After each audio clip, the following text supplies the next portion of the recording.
Bienvenidas y bienvenidos a este recorrido sobre la seguridad eléctrica y elementos de protección personal, EPPS. ¡Comencemos! Lo primero que debes saber es que las labores en el rubro de la electricidad no carecen de riesgo eléctrico y accidentabilidad.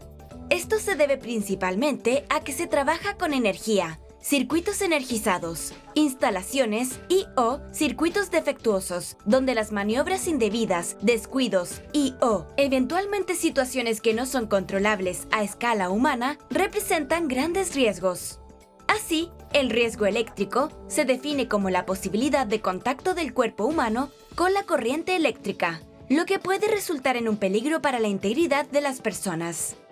Para evitar dicho contacto directo con partes energizadas, con energía, se toman acciones y se utiliza equipamiento y vestuario adecuado para la labor. Así, los elementos de protección personal, EPP, corresponden a cualquier equipo, aparato o dispositivo especialmente diseñado y fabricado para resguardar al cuerpo de cualquier daño provocado por accidentes del trabajo o enfermedades profesionales.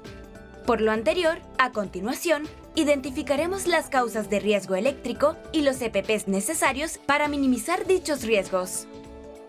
Uno de los principales peligros de la electricidad consiste en que no es detectada a la vista, al gusto ni al oído, así como tampoco tiene olor, mientras que al tacto puede ser mortal si no está debidamente aislado, pues el cuerpo humano actúa como circuito entre dos puntos a diferente potencial.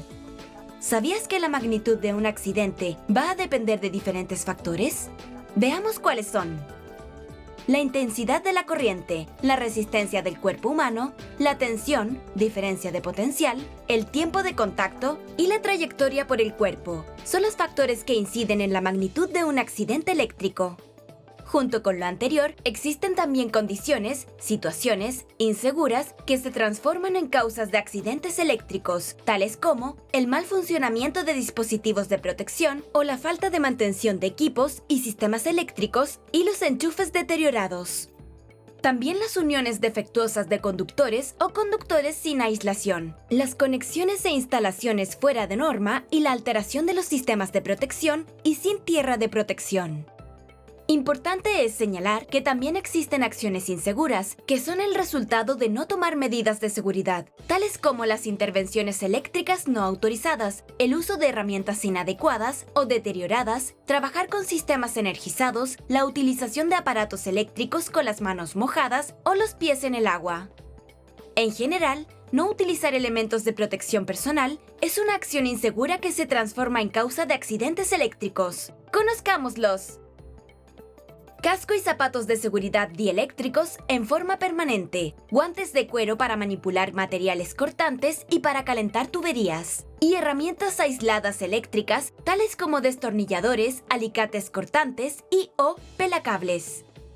También es importante el uso de una plataforma o escalera aislada, dieléctrica, y guantes dieléctricos para trabajos en instalaciones con energía, así como el cinturón de seguridad con arnés para trabajos en altura.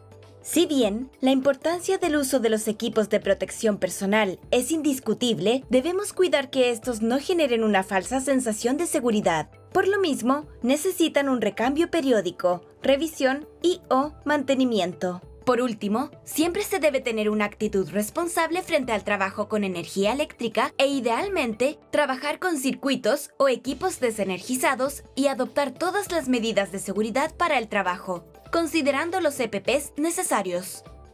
Si tienes dudas, recuerda que puedes revisar esta cápsula las veces que quieras. ¡Nos vemos!